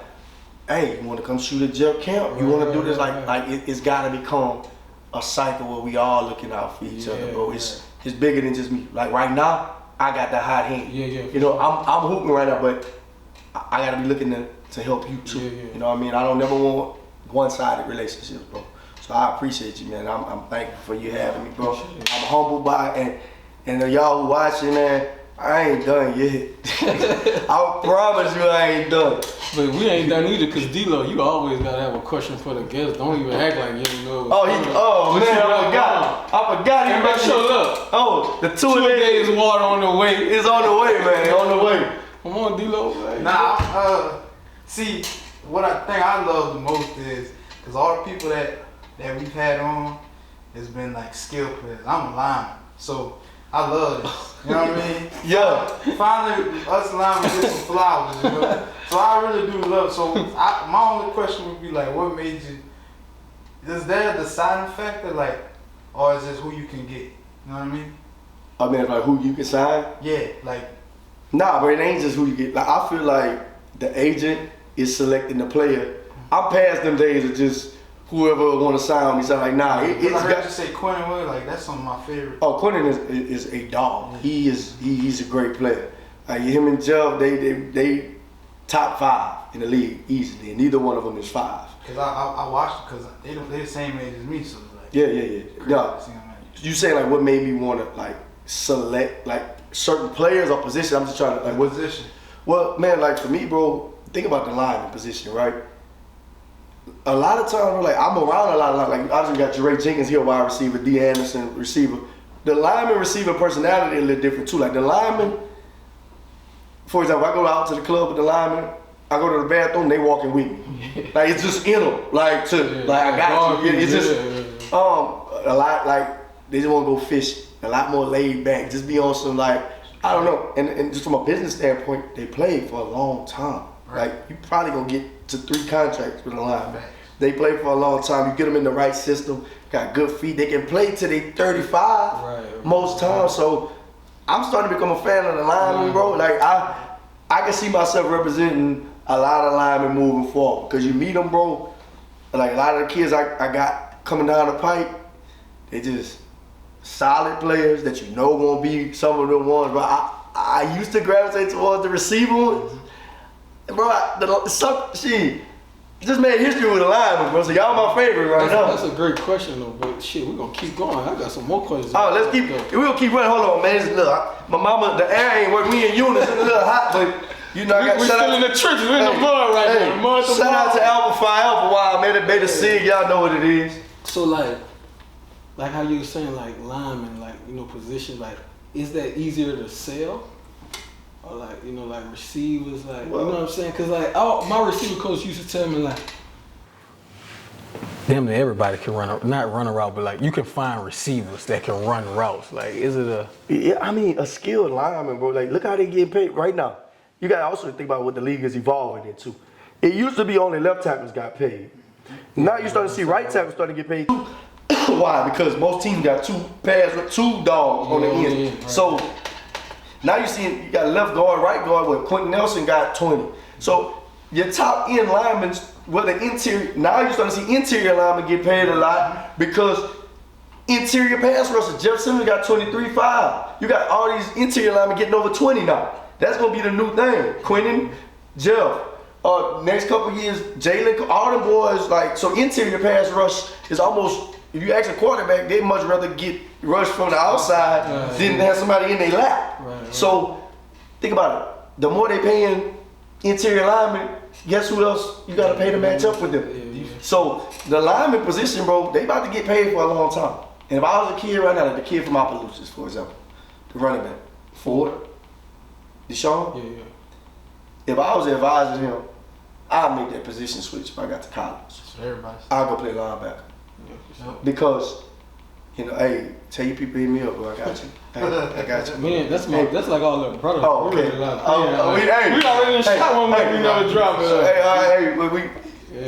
hey, I don't want to get, the fans might be watching, but like, if I'm a running back now, bro, it would take a lot for me to want to be, like, unless you like a Bijan Robinson. Shit, this is the first year running back that went so kind of like Fournette. Yeah, but what I'm saying is, here's my issue with what's going on with running backs right now. Devin White did. He switched, but look at where we at now. Saquon did all of this, fighting to get paid. Josh Jacobs, like they're making a stand on these running backs, but they use them up for 4 years. They feel like they can find a 7th round guy better. Like they're becoming disposable. So like Bijan just went pick 7. This might be his last big contract. Like it's gonna be very hard to get a second contract unless you one of them dynamic backs that can catch 100 bucks. Christian McCaffrey, Kamara, dude, Jamar, the dude who just signed the Lions. Yeah. Like unless you a dynamic back, Ain't no more Derrick Henry the last of the 2 down backs, bro. Right. Last of them. So, saying all that to say, bro, it's evolving. You can play DB. Yeah, Go make your money. Yeah, for sure. Go make your money. Go make your money, dog. Yeah, for sure. Look, another question I got for you. So, well, you have been through it with Chark. Like, how does like a draft day go? Like, do you play any role in like teams hitting you up to like? Yeah. Draft Talk a little bit about that. Draft days be crazy, bro. Like, so with Chark, he kind of thought maybe he'd go back into that first round. Because remember that year Calvin Ridley went first round. Like, the Falcons took a receiver first round, and somebody else took one back in. So it was a small chance he could have went first round, but we knew it was going to be day 2. So, you know, you kind of have a general idea based on just level of interest, who you've been talking to. You probably got it down to about 4 or 5 teams. Then there's gonna always be that random ass wild card team that ain't never talked to you, and you're like, oh, this is where they came from. So we were at this people house in Alexandria, and what happened was like around like pick 59, Jacksonville. Like we both our phones rang, cause they'll have the player's number and the agent number, and they gonna normally call the agent like, hey, we're gonna probably take him up. So we be a little bit ahead. Right. Like we probably take you at 61 and pick 58 on TV. Right. So they'll hit you up, bro. You'll be kind of texting people throughout, like, let's say, pick 55, they was like the 49ers, and we knew they was looking for a receiver. Like, hey, bro, you come. You might just send a brief text like, hey, bro, we here, but you don't want to bother them too much. So you kind of just gotta let the board play out how it play out, bro.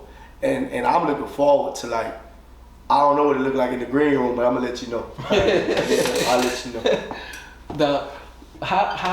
How does that feel as an agent knowing? Well, you said y'all kind of know though, but like we see some instances where like people think they won and shit, they drop. Oh, bro, it's everybody be looking at you at like the draft party. People be acting like looking at the agent like dog. Like one thing about me, dog, I'ma always under promise and over deliver.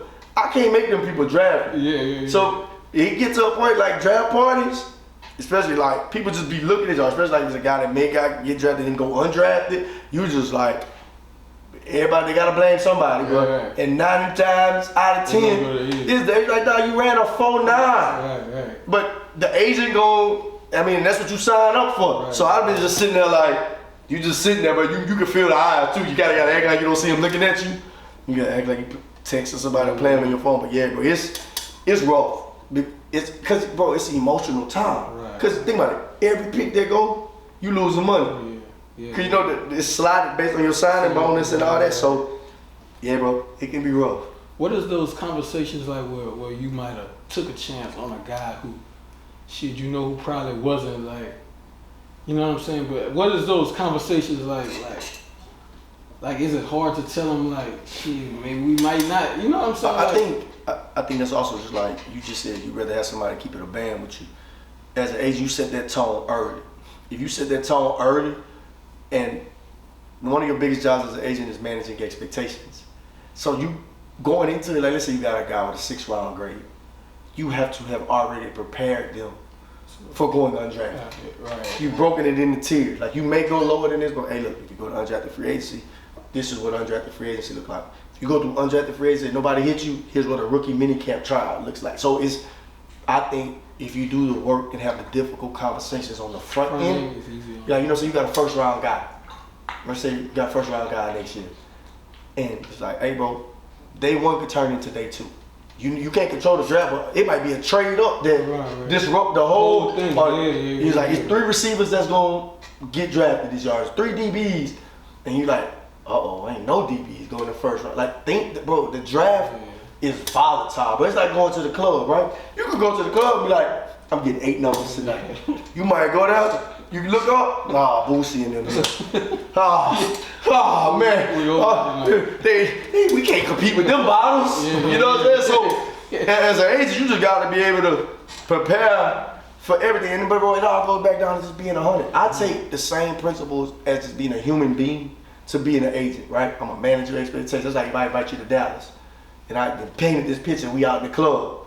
Like, dog, it's gonna be this. So I done built this up to you, and if it ain't what you think it is, you gonna look at me like, dang, bro, it was alright. Right. But if I'm honest with you, like, hey, bro, look, it's a Friday, it's hot as hell outside. it's better for the rapport, bro. And I think a great agent, bro, is just you're gonna be a great friend, be a great person. If you're a great person, you just keep it a band. Most of the stories you hear about agents, right? When people mad at the agent because the agent done lied. Right. But sometimes I ain't gonna lie. Sometimes people just be blaming the agent and be your fault. I remember British dudes and hit me up, man, my agent messed over me, right?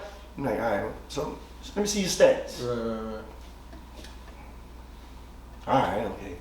My coach is messed up. Like, if it's always somebody else, bro, like, at some point, dog, it's on you. Like, remember when I told you, like, I didn't sign therapy? I can take accountability. I'm like, damn, I ain't had no pamphlets. I wasn't prepared. You know, I gave ammunition to people, you know what I'm saying? To be like, well, he ain't ready. Right. Like, my old basketball coach told that man not to sign with me. Right. You know, I gave people ammunition. So my thing is, like, as an agent, as a player, you gotta have some accountability too. Right. Like, bro, a receiver, you can't be a receiver running a 4.8. Right. Like, you're playing tight end. But they said, you better learn Chinese, buddy. You go play with The Rock. Yeah. You go into the CFL. So, it go both ways, dog. And I want to speak, you got a daughter. How is she, like? Is she into sports and stuff? Yeah, bro, my baby. It's her birthday today, too. Happy birthday, bro. When you watching this, yeah. Now, she likes soccer. She gonna be a runner in track. She ain't get my speed. Ain't nobody convinced me for no burner. I ain't running the 40. I'm just taking the Wonder Lick. I ain't doing no 40, but now she likes sports right now. She's at that age now where she can start to appreciate like the moment. Like she knows who Jeff Simmons is. She knows Tyree Phillips. She knows Jure. And like I said, when you asked me in the beginning how big family was for me, bro, like I'm doing all this. Yeah, it's cool, but I'm working this hard so that she can have the things that I never had. And I've had good things. My parents did a great job, but everybody want to do more for their kids. You want to take it up a notch. So she proud, bro. Like she proud of it. She knows what an agent is. She knows how hard I work. And it is a beautiful thing, bro. But she also, like, she ain't one of them bratty kids that's like, my daddy did $100 million deal. If he gets this percent, you know, like, nah, she ain't like that. But she's humbled by it, and she proud of me, and she look just like me too. That's the crazy part. Po baby. And then you had shouted out your frat. My frat. You see that, huh? You see, like, Jeff and them, Jeff are Omega, Tyree are Omega. So my two guys in the league right now, Jere's not Greek, but yeah, Alpha Phi Alpha, but Beta Sigma, Southern University. I got a problem with y'all though. Southern University, Beta Sig, you know what it is. I got a big problem with y'all, bro. Okay, what is it? And it ain't just y'all, it's all of them. All right, I want to hear this one. Man. You know what you about to say?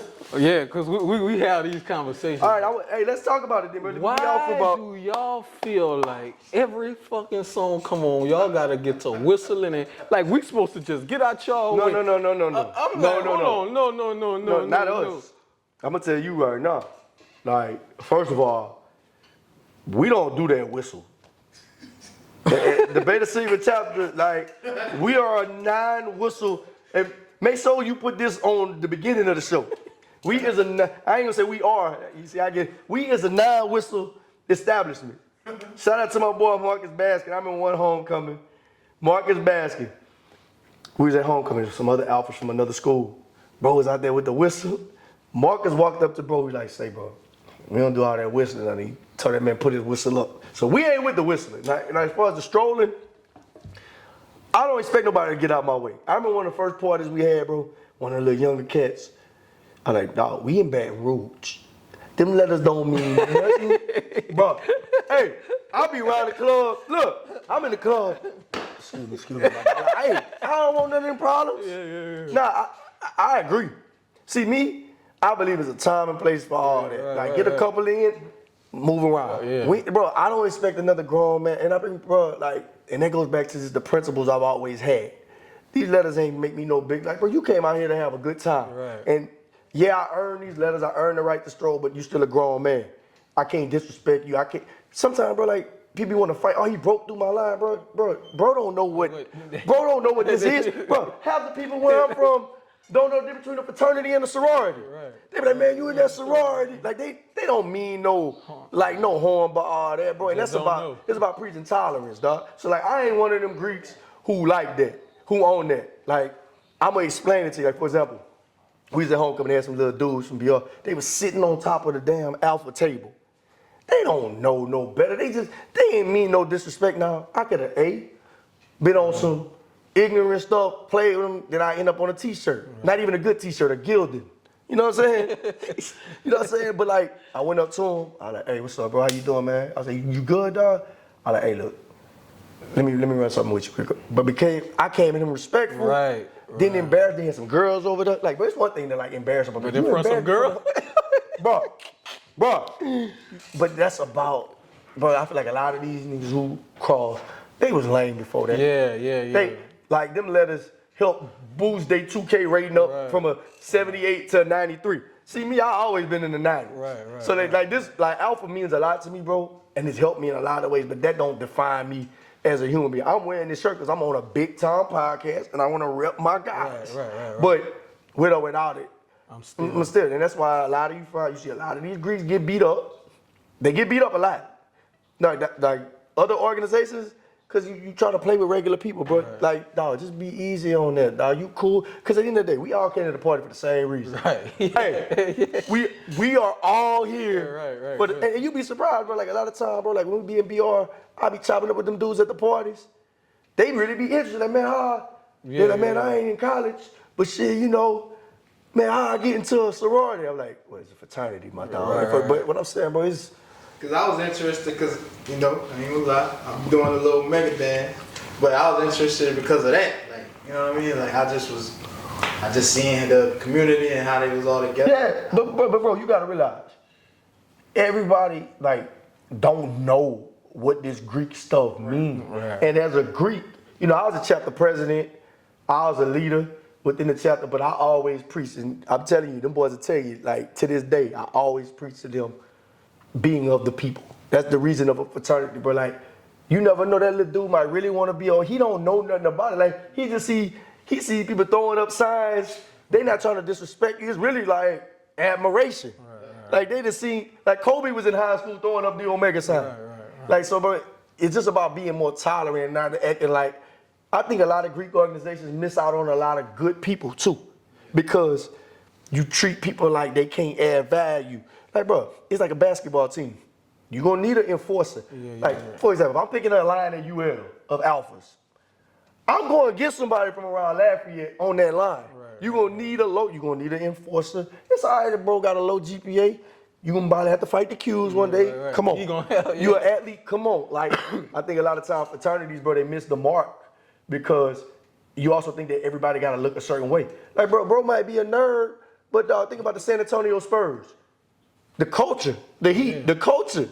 You let them come around you long enough, they gon' and then you need them nerds to do the program. You need the nerds to make the girls feel, oh, it's okay, Myron's here. Yeah, for sure. Myron's over here with an extra Scantron. It's good. For sure. Yeah, bro. And I think what really, because I never really saw it until I got to college, but this why it looked at it a little different for me, because it'd be like, it'd be on some shit like, it might be the dude who can't make no plays, can't get on the yard, so he go cross over to still feel like, you know, like somebody type shit. Oh, absolutely. So that's why it just always kind of bothered me, because I'm like, man. But you know, at the same time, non-Greeks judge Greeks unnecessarily too. It go both ways. Like, you would never see me talk about alpha. You probably would never thought I was alpha. People like, oh, you look like you a Kappa or this and that. Then you meet some of the alphas, you like, oh. Like, sometimes people who non-Greek be thinking Greeks feel like they're better than other people.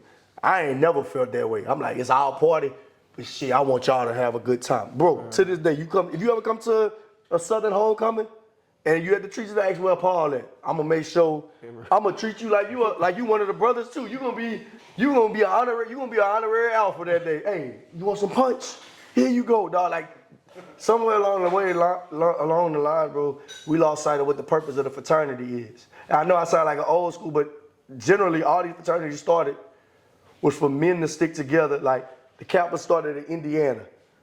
They was the only black men on that campus, pretty much. They had to stick together. Right. The Alphas was the only black men at Cornell.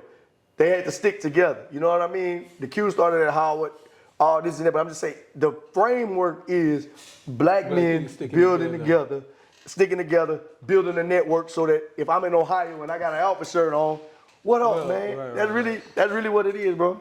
And another question, since we own it. Like I know, like it's like okay, so like if I definitely understand that, but when they stopped the no hazing. Cause Alpha Phi, like I said, I can't speak on. Hey, I can speak on it. I'm Man, gonna look in the camera. Alpha Phi Alpha Fraternity Incorporated was founded in 1906. We have an absolute no hazing policy. You have been hazing anyway. Please contact the national authorities because that is not in accordance with what an alpha should be. And I'm talking about them boys can't even sit down at practice. So I'm like, man, y'all really getting your ass whooped to, you know what I'm saying? Like, All right, so let me ask you this: if you was to join a Greek organization, he said what he would be. What would you be? oh, I'd be a cute dog. Bro, I respect it. Cause I feel like that's they Give me them trying to take my drink. I think that's cause like they on some, you know, some little freaky shit, you know what I'm saying? Yeah. I mean, they Yeah, got a stick whole a little they tongue got, in your they got nose. they got a whole chant about like not wearing protection. Meat to meat. Oh, that's whole, me, raw dog. Yeah, That's perfect for me. I don't know what that's not teaching our kids the right example, man. So look, with My that, daddy a Q dog. I don't know if you know that. no, I didn't know. My dad is Omega. And then there's the first thing people be like, well, what? I'm my own man, bro. My daddy a principal. I'm a sports agent. I can be whoever I want to be. So look, is Paul single or is he looking? Single or looking? Man, look, bro. The way I look at it like this, bro. I feel like I got a franchise tag on me. You know what I'm saying? And I hope to be extended for a long period of time. That's where we at right now. All right. That's where we at right now. I appreciate it, man. Once again, bro. Appreciate it, my dog. We good, D-Lo. Yeah, I'm tryna die real, I'm only giving facts. One thing I learned about life is you can't take shit back. But I promise my nigga, whether we eating or starving, we never going back to where we started.